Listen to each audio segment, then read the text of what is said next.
L'avez-vous déjà ressenti?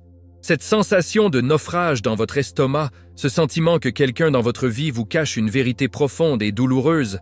Vous avez passé des nuits blanches, peut-être même prié Dieu pour un signe, une lueur de lumière pour briser l'obscurité. Vous avez ressenti cette trahison dans votre esprit, et vous mourrez d'envie de savoir pourquoi ils ne peuvent pas simplement se nettoyer. Je suis ici pour vous dire que ce sentiment n'est pas une coïncidence. C'est Jésus-Christ qui vous donne un coup de pouce spirituel, vous préparant à la vérité qui est sur le point de remonter à la surface. Mais quand c'est finalement le cas, ne vous laissez pas berner. Leur confession tardive ne consiste pas à vous sauver. Il s'agit de se sauver d'une punition qu'ils ne peuvent plus échapper. En ce moment, ils sont à genoux, vous suppliant de les entendre, de leur pardonner, de leur donner une seconde chance. Mais la vérité est que rien ne peut les sauver des conséquences auxquelles ils sont sur le point de faire face. Ils ne peuvent pas fuir la lumière de Dieu.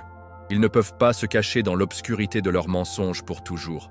La Bible dit dans Luc 12, 2, 3, « Rien n'est couvert qui ne sera pas révélé, ou caché qui ne sera pas connu. Par conséquent, tout ce que vous avez dit dans l'obscurité sera entendu dans la lumière. » C'est une loi spirituelle, mon ami. Une dette doit être payée et leur temps s'est épuisé. La vérité qu'ils cachent depuis si longtemps est sur le point de les frapper comme un train de marchandises. Et cela va les exposer pour qui ils sont vraiment.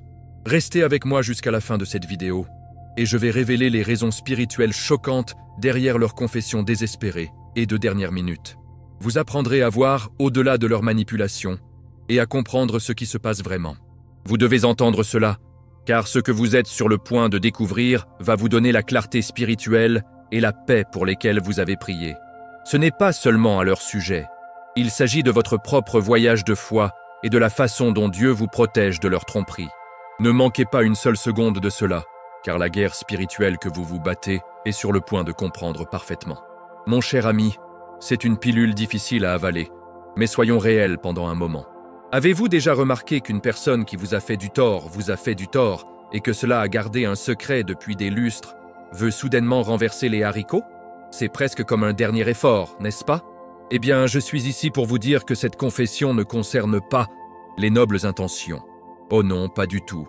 Il s'agit d'obtenir une remise sur leurs conséquences. Pensez-y. Ils ont maintenu ce mensonge pendant si longtemps, pas par sentiment de loyauté ou de protection pour vous, mais parce que le mensonge était plus pratique que la vérité. Ils ont pensé qu'ils pouvaient s'en tirer. Ils avaient la foi que leur tromperie tiendrait, mais comme nous le savons, la vérité a une façon de sortir. La Bible nous rappelle dans les numéros 32, 23, « Assurez-vous que votre péché vous découvrira. » Ce n'est pas seulement une menace, c'est une promesse. La conscience d'une personne est une chose puissante, un cadeau de Dieu, mais c'est aussi un fardeau qu'elle ne peut pas simplement ignorer pour toujours. C'est pourquoi lorsque les murs commencent à se fermer, ils décident enfin de parler. Non pas parce qu'ils ont trouvé Jésus-Christ, mais parce qu'ils sont dans un endroit serré. Vous voyez, le moment de leur confession vous dit tout ce que vous devez savoir. C'est lorsque le mensonge lui-même devient plus dangereux que la vérité. C'est comme une maison de cartes. Ça ne tient que si longtemps. Finalement, une seule bouffée de vent, ou dans ce cas, un seul détail glissant, peut faire tomber le tout. À ce stade, la personne qui vous a blessé ne vous avoue pas faire les choses. Ils avouent atténuer leur propre catastrophe. Ils essaient de contrôler le récit. Ils essaient de devancer une histoire qui est déjà là-bas. C'est un acte purement égoïste, et nous devons être suffisamment exigeants spirituellement pour le voir pour ce qu'il est. Une véritable confession née de remords est une chose, mais ceci, c'est un contrôle des dommages, simple et simple. Et malheureusement, ils ne vont souvent pas voir qu'une véritable relation avec Dieu nécessite un cœur de repentir, pas une simple commodité. Ce n'est pas seulement une sagesse terrestre, c'est un principe spirituel. Prenez Judas, par exemple. Il a avoué son péché de trahir Jésus-Christ, mais ce n'est qu'après avoir vu les conséquences que Jésus avait été condamné. Ces aveux ne sont pas nés d'un désir de vrai repentir, mais par un chagrin désespéré et paniqué sur ce qu'il avait fait. Il essayait d'obtenir une remise sur les conséquences, allant même jusqu'à retourner les 30 pièces d'argent. Pourtant, cet acte ne l'a pas sauvé. Son chagrin était du monde, pas du genre qui mène au salut. Tout comme la confession de Judas n'a pas effacé son péché, une confession tardive de quelqu'un qui vous a blessé ne vous efface pas l'ardoise. Cela vous montre simplement que leur propre autopréservation est leur priorité numéro 1.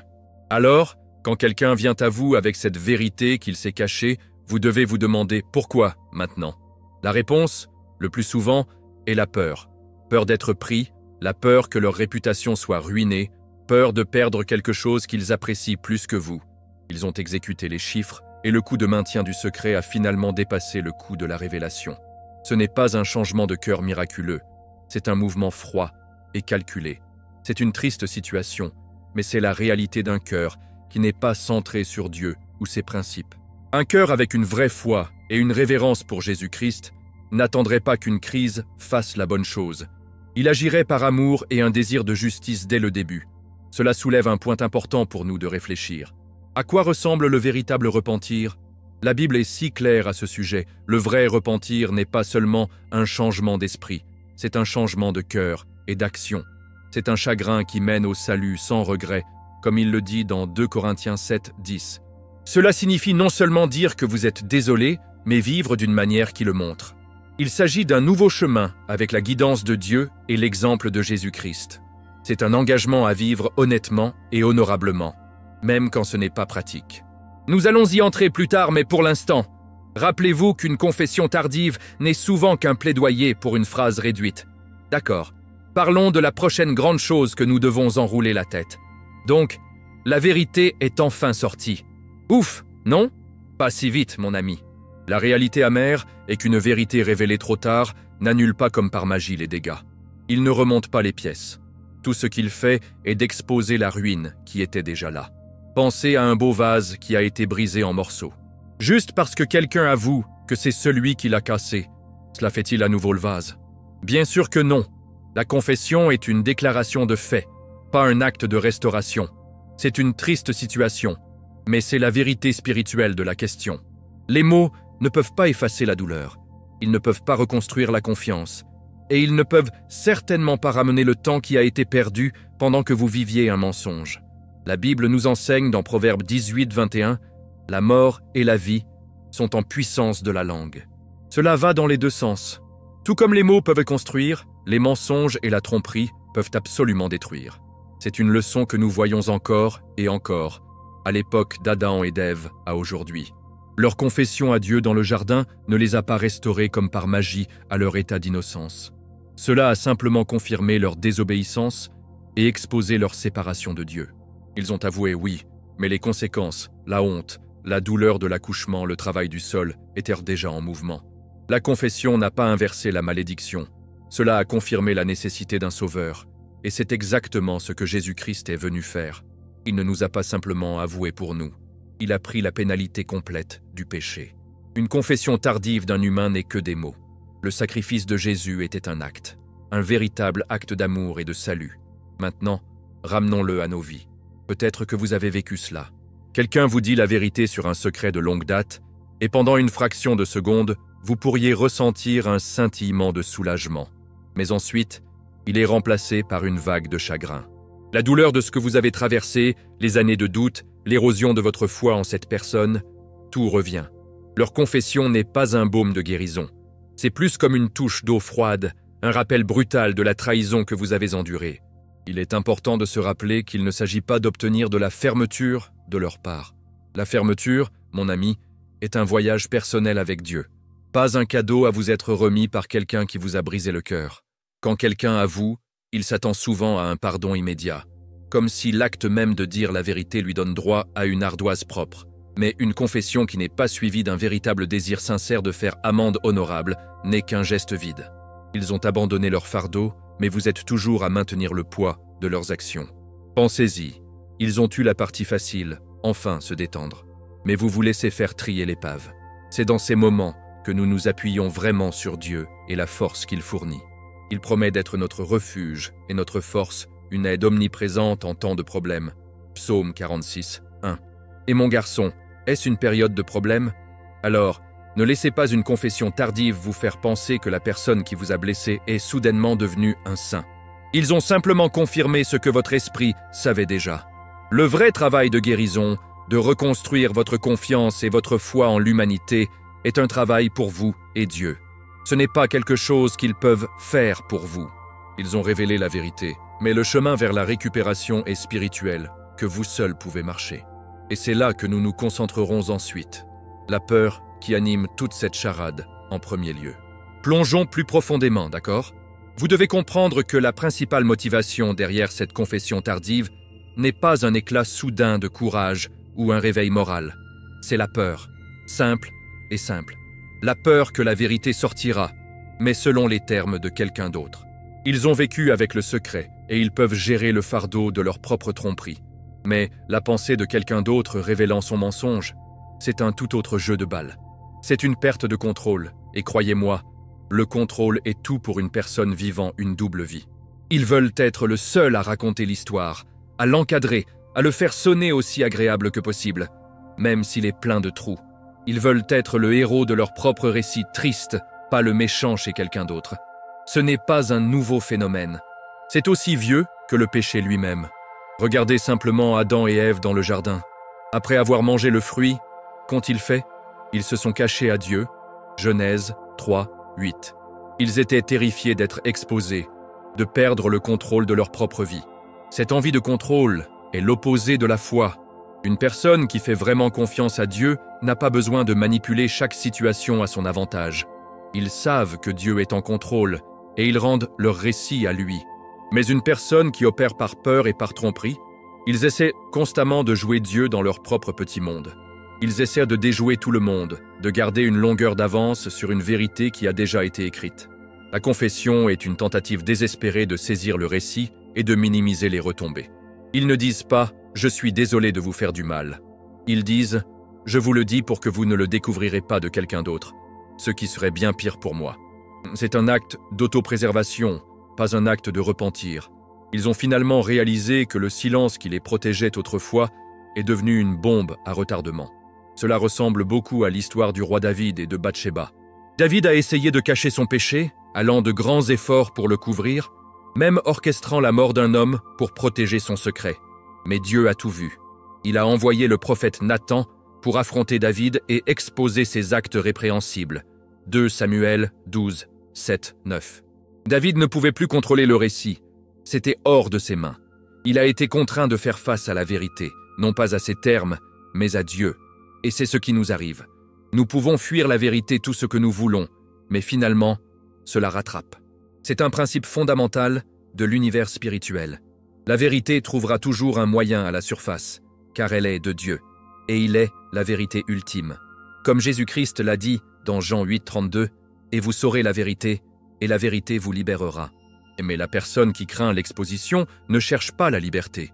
Ils essaient de construire une nouvelle cage de leur confession partielle. Ainsi, quand quelqu'un révèle un secret à l'improviste, ne vous laissez pas duper en pensant que c'est le signe d'un cœur changé. Regardez attentivement le timing. Ont-ils découvert que vous parliez à quelqu'un qui connaissait la vérité? Un ami mutuel a-t-il accidentellement dit quelque chose qui les a fait basculer? Ils ne recherchent pas votre pardon. Ils essaient de réduire leurs pertes avant que les choses ne deviennent vraiment désordonnées. C'est une forme de manipulation très subtile, mon ami, et il est essentiel que vous le voyiez pour ce que c'est. Un véritable cœur, qui est guidé par l'Esprit de Jésus, n'attendrait pas qu'une crise fasse la bonne chose. Il aurait le courage de faire face à la vérité de front, quelles que soient les conséquences. Et cela nous amène directement à notre prochain point, le désir d'un chemin facile vers le pardon. Maintenant, nous arrivons à un point vraiment crucial, mon ami.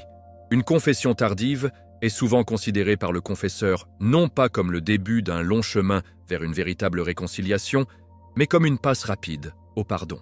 Ils ont décidé de laisser tomber cette bombe de vérité et ils s'attendent à ce que vous les abordiez immédiatement de tous leurs actes répréhensibles.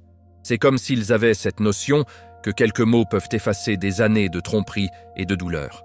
Ils veulent la grâce de Dieu, mais sans le cœur requis du vrai repentir. Ils recherchent un raccourci vers une ardoise propre, contournant le travail désordonné de démontrer de véritables remords et, plus important encore, un changement de comportement. Le vrai pardon est un cadeau, pas un droit d'être réclamé après une confession pratique. La Bible est claire à ce sujet. Le pardon est quelque chose que nous sommes appelés à donner, tout comme Jésus-Christ nous a pardonné, mais c'est un processus qui nécessite un cœur vraiment contrit de l'autre côté. Comme il le dit dans le psaume 51, 17, « Les sacrifices de Dieu sont un esprit brisé, un cœur brisé et contrit, ô Dieu, vous ne mépriserez pas. » Ce n'est pas seulement un concept spirituel, c'est pratique. Pensez-y. Quand quelqu'un gâche vraiment, quelle est la première chose qu'ils font? Ils ne disent pas seulement « je suis désolé » et s'éloignent. Ils essaient de faire les choses correctement. Ils vous montrent à travers leurs actions qu'ils comprennent la gravité de leur erreur. Ils cherchent à reconstruire la confiance, la brique par une brique minutieuse. Ils ne sont pas seulement laissés tomber le ballon à votre porte et s'attendent à ce que vous le ramassiez et que vous couriez avec. Une personne qui avoue tardivement fait souvent cela, à couper le ballon et à espérer que vous ferez tout le travail. Ils opèrent à partir d'un lieu d'immaturité spirituelle, un manque de vraie foi dans le processus de rédemption. Ils ne veulent pas porter le poids de leurs péchés, mais ils ne veulent pas non plus faire le travail dur de faire les choses correctement. Ils recherchent une carte spirituelle sortée de prison. Regardons Zachéus dans la Bible. Il était un percepteur d'impôts, une triche, et il a avoué ses torts à Jésus-Christ. Mais il ne s'est pas arrêté là. Il n'a pas simplement dit « Je suis désolé ». Il a immédiatement promis de donner la moitié de ses biens aux pauvres et de rembourser 4 fois ce qu'il avait volé à quiconque. Luc 19, 8. C'est à quoi ressemble le vrai repentir. Ce n'est pas seulement un changement de mots, mais un changement d'action profond. C'est une démonstration d'un cœur vraiment brisé sur son péché. Notre ami qui avoue tard, cependant, cherche souvent le pardon de style Zachéus, sans l'action de style Zachéus. Ils veulent la bénédiction sans le but de la bénédiction. Ainsi, lorsqu'une personne vous offre cette confession tardive et égoïste, c'est un moment vital pour le discernement spirituel. Ne laissez pas leurs paroles vous manipuler en pensant que vous leur deviez le pardon immédiat et inconditionnel. Une confession est un début, pas une fin. C'est la première étape sur ce qui devrait être une longue route de véritable repentir, de l'humilité et un désir de faire les choses aux yeux de Dieu. C'est le moment de prier pour eux, de prier pour que leur cœur soit vraiment adouci par la grâce de Dieu et qu'ils seront conduits à un changement réel et durable. Et cela nous amène bien au sujet suivant, qui concerne le type de vérité qu'ils choisissent réellement de partager avec nous. Soyons réels pendant une seconde, mon ami. Quand quelqu'un se met enfin à avouer, ce qu'il vous donne est souvent une version travaillée de la vérité, une bobine de mise en évidence soigneusement éditée de ses actes répréhensibles. Ce n'est pas toute l'histoire, pas à long terme. Ils vous disent « juste assez pour enlever le poids de leur poitrine », mais pas tellement qu'ils perdront le visage. C'est une décision classique. Ils essaient de minimiser leur blâme et de protéger leur image, même si elle se confesse. Ils admettront une petite partie du mensonge, tout en laissant commodément les plus grands détails et plus laids. Il s'agit d'une forme subtile, mais puissante, de manipulation. Ils essaient de vous vendre une version nettoyée de leurs péchés, en espérant que vous y achèterez et les laissez-les décrocher. C'est là que votre discernement spirituel, un cadeau de Dieu, est absolument vital. Vous devez avoir la foi pour voir au-delà des mots et au cœur de la question. La Bible dit dans Proverbes 24-26, « Une réponse honnête est comme un baiser sur les lèvres. » Ce n'est pas une réponse honnête, c'est calculé. Pensez-y de cette façon. Leur confession est comme la déclaration d'ouverture d'un avocat. Il est conçu pour influencer le jury, dans ce cas, vous, avant que les preuves soient néo-mêmes présentées. Ils veulent contrôler le récit si complètement que vous ne penserez même jamais demander la vérité complète et non filtrée. Ils veulent ce que vous croyez que cette version soigneusement organisée est l'étendue complète de leur péché, et qu'une fois que vous l'avez entendue, la question est fermée. Ils ont conçu une histoire où ils ne sont pas le méchant mais un héros défectueux qui a finalement trouvé le courage de parler. Mais nous savons mieux, non ? Nous savons qu'une confession qui n'est pas complète est, à sa manière, toujours un mensonge. Ils retiennent les choses mêmes qui vous libèrent vraiment, parce que ces choses les exposeraient à la lumière de Jésus-Christ. C'est l'opposé de ce que Dieu nous demande. Dans le psaume 32, 5, David écrit « Je vous ai reconnu mon péché, et je n'ai pas couvert mon iniquité. J'ai dit « Je confesserai mes transgressions au Seigneur, et vous avez pardonné l'iniquité de mon péché. » La confession de David était pleine et sans réserve. Il n'a pas essayé de minimiser ce qu'il avait fait. Il a tout posé devant Dieu, sachant que son seul espoir était dans la miséricorde du Seigneur. Une personne qui donne une confession sélective, cependant, ne cherche pas la miséricorde de Dieu. Ils essaient de gagner le vôtre à leurs propres conditions. Ils veulent le bénéfice de la confession sans la douleur de la véritable humilité. Ainsi, lorsque quelqu'un présente cette vérité partielle, vous devez faire attention à ne pas tomber dans le piège.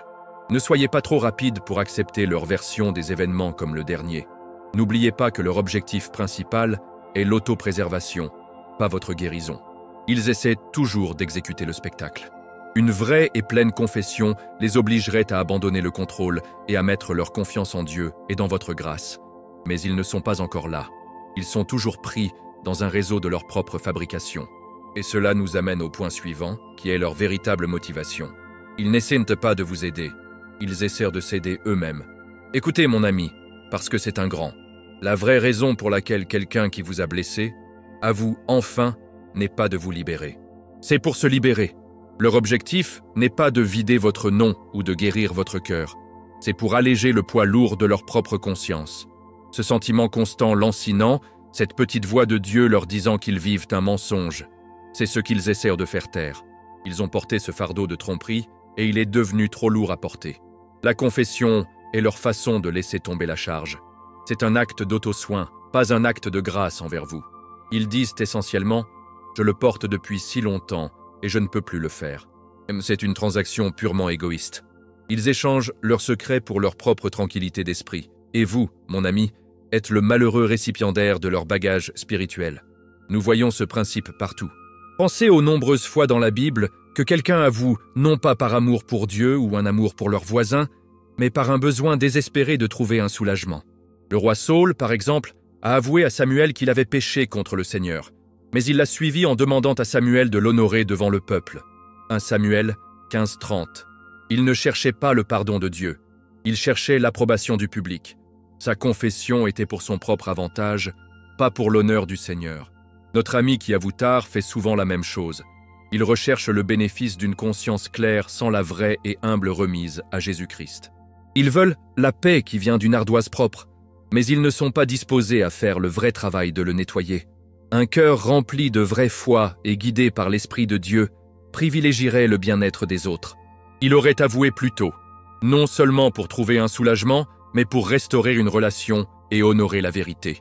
La personne qui attend jusqu'à la dernière minute vous dit, sans dire un mot, que son propre confort et sa paix sont plus importants que votre confiance et votre santé émotionnelle et spirituelle. C'est une révélation triste et douloureuse, mais c'est nécessaire. Vous devez voir cette confession tardive, non pas comme un cadeau généreux, mais comme un sous-produit de leur propre lutte spirituelle.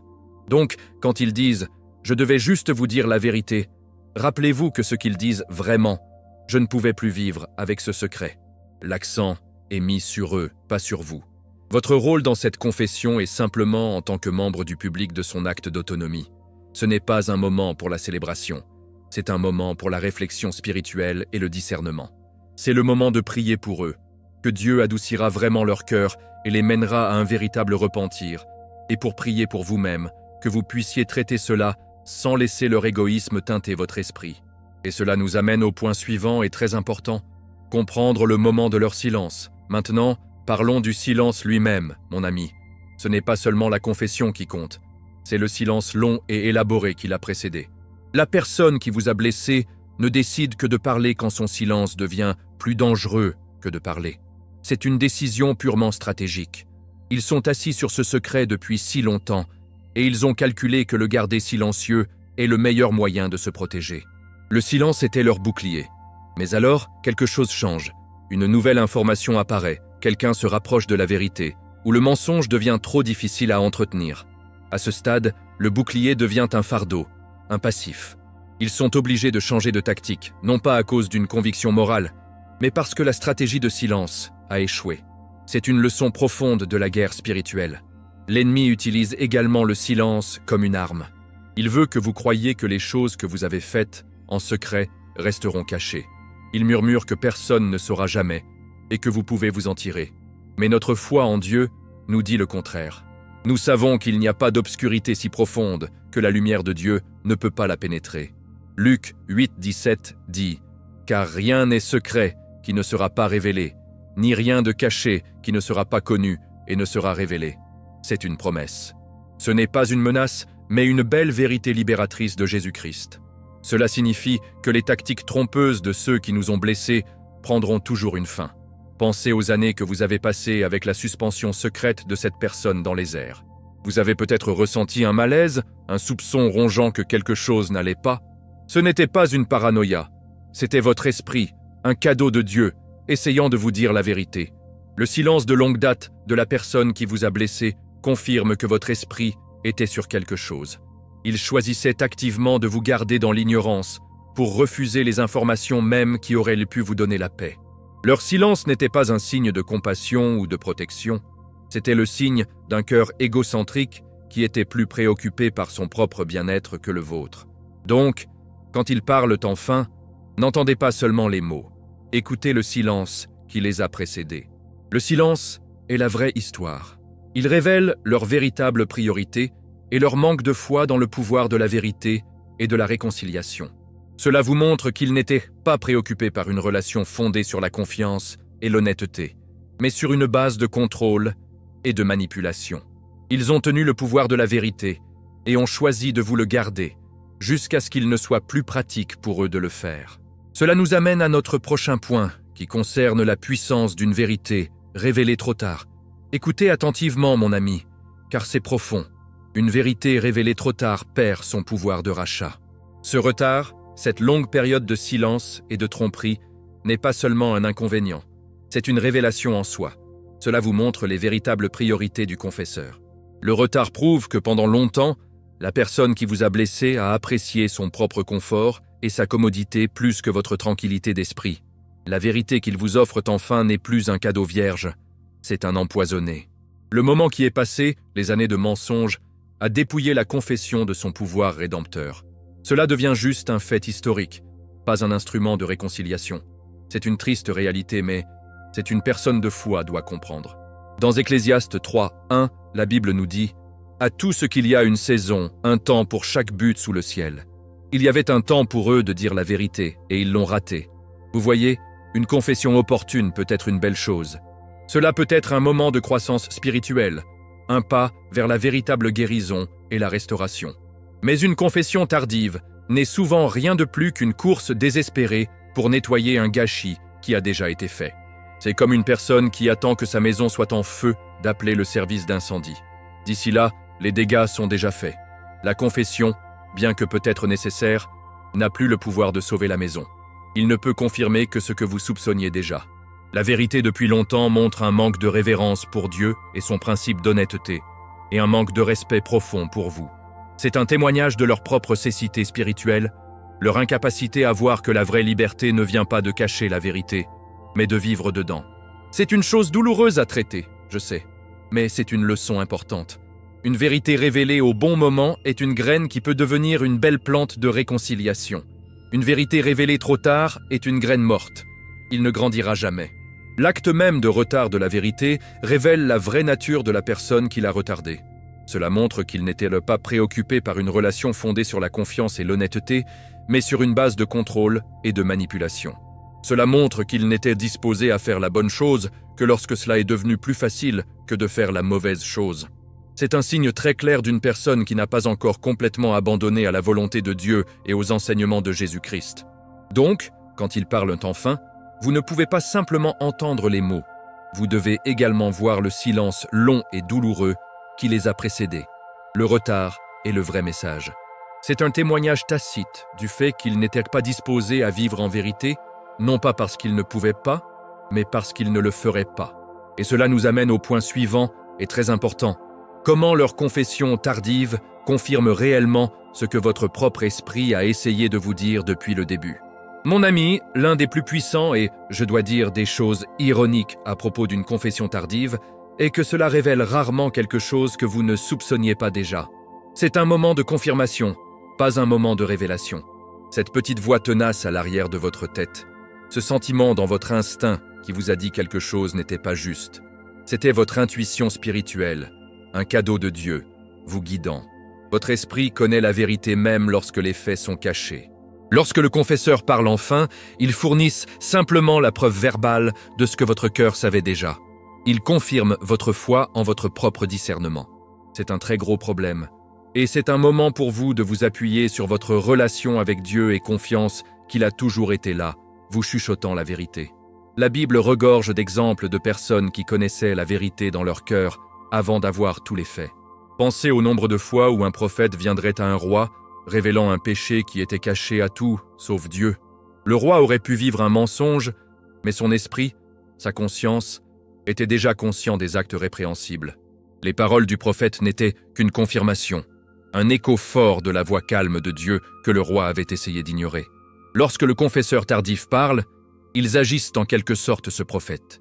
Ils donnent la parole à la vérité que votre esprit connaissait déjà, mais ils le font selon leurs propres termes, longtemps après que cela aurait été vraiment utile.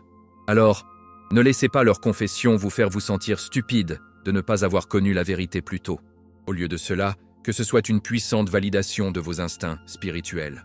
C'est un moment de regarder en arrière et de dire « Waouh, Dieu était vraiment avec moi tout ce temps. Il essayait de me montrer ce qui se passait, même quand je n'avais pas tous les faits. » C'est un témoignage de votre foi profonde et de votre lien avec Jésus-Christ. Cela prouve que le Saint-Esprit, qui, selon la Bible, nous guidera dans toute vérité, Jean 16, 13, était à l'œuvre dans votre vie. Leur confession ne concerne donc pas eux. C'est un moment pour vous. C'est une chance pour vous de voir comment Dieu vous a guidé et vous protégé depuis le début. C'est une puissante leçon de faire confiance à votre instinct et à faire confiance à Dieu. C'est aussi un rappel qui donne à réfléchir qu'une personne qui a fait du tort vous sera toujours, éventuellement, exposée par la vérité, qu'elle le confesse ou non. L'univers, à sa manière, travaille toujours à corriger les torts et à tout mettre en lumière. Et cela nous amène à notre dernier point. La tentative désespérée du confesseur de reprendre le contrôle. Et nous voici, à la toute fin de ce voyage. L'acte final et désespéré de la fin du confesseur est une tentative de dernière émission pour maintenir le contrôle. En avouant, ils essaient de dicter les termes de leur propre défaite. Ils ont vu l'écriture sur le mur. Ils savent que la vérité sort, et ils préfèrent être ceux qui l'ont dit que de l'avoir dit à leur sujet. C'est un aspect fondamental de leur caractère. Ils préfèrent être l'auteur de leur propre histoire, même s'il est triste et tordu, plutôt que d'être un personnage dans une histoire écrite par quelqu'un d'autre. Ils ne sont pas seulement avoués, ils essaient de gérer les retombées, pour minimiser les dommages à leur réputation et à leur ego. Ils veulent contrôler ce que vous ressentez, comment vous réagissez, et finalement, comment vous les voyez. Ce n'est pas un acte de reddition à Dieu, c'est un acte de défi contre une vérité qu'ils ne peuvent plus contenir. La Bible nous montre encore et encore. Le roi Saül était tellement obsédé par le contrôle et sa propre réputation qu'il a désobéi au commandement direct de Dieu. Confronté au prophète Samuel, il a essayé de justifier ses actions et a même menti sur ce qu'il avait fait. 1 Samuel 15. Les actions de Saül étaient tout au sujet du contrôle. Le contrôle du récit, le contrôle de son image et le contrôle de son héritage. Mais ces tentatives étaient vaines. Dieu l'a retiré de son lieu de pouvoir parce qu'il n'avait pas l'humilité de se rendre à la vérité. Une personne qui avoue tard agit de ce même esprit de contrôle. Ils s'accrochent à leur dernier déchaînement de pouvoir, même s'ils se glissent à travers leurs doigts. Mais voici la puissante vérité pour vous. Vous n'avez pas à les laisser avoir ce contrôle. Votre réponse à leur confession est un moment de liberté spirituelle pour vous. Vous pouvez choisir de ne pas laisser leur récit soigneusement conçu dicter vos émotions ou votre avenir. Vous pouvez choisir de traiter ces nouvelles informations à vos propres conditions, avec l'aide de Dieu. C'est un puissant acte de foi. C'est un moment où vous pouvez récupérer votre paix et votre bien-être spirituel. La Bible nous rappelle dans Romains 12, 21 « Ne soyez pas vaincus par le mal, mais surmontez le mal avec le bien. » Leur confession peut être un acte manipulateur et manipulateur, mais votre réponse peut être pure, guidée par l'amour et la sagesse de Jésus-Christ. Ainsi, quand ils essaient de vous remettre cette vérité et s'attendent à ce que vous fassiez ce qu'ils veulent, rappelez-vous que leur désir de contrôle est la chose même qui a conduit à ce gâchis en premier lieu. Vous pouvez choisir de briser ce cycle. Vous pouvez choisir d'être guidé par la lumière de Dieu plutôt que par leur obscurité. Cela nous amène à la fin de notre voyage à travers les sujets de cette vidéo, et c'est puissant, vous ne pensez pas? En conclusion, mon ami, rappelez-vous que la vérité, quand elle est révélée, est pour votre libération, pas pour la commodité de quelqu'un d'autre. Maintenant, dites-moi dans les commentaires, selon vous, quel est plus difficile, porter le poids d'un mensonge ou faire face à la vérité tardive de quelqu'un? Partagez vos pensées et construisons ensemble une communauté de foi. Si cette vidéo parlait à votre esprit, veuillez vous abonner à la chaîne dès maintenant et activer les notifications afin de ne pas manquer nos prochaines révélations transformatrices. Et pour continuer votre voyage, cliquez maintenant sur la vidéo sur votre écran pour en savoir plus sur les 7 lois spirituelles qui contrôlent votre vie financière. Jusqu'à la prochaine fois, et que la paix de Jésus-Christ soit avec vous. José.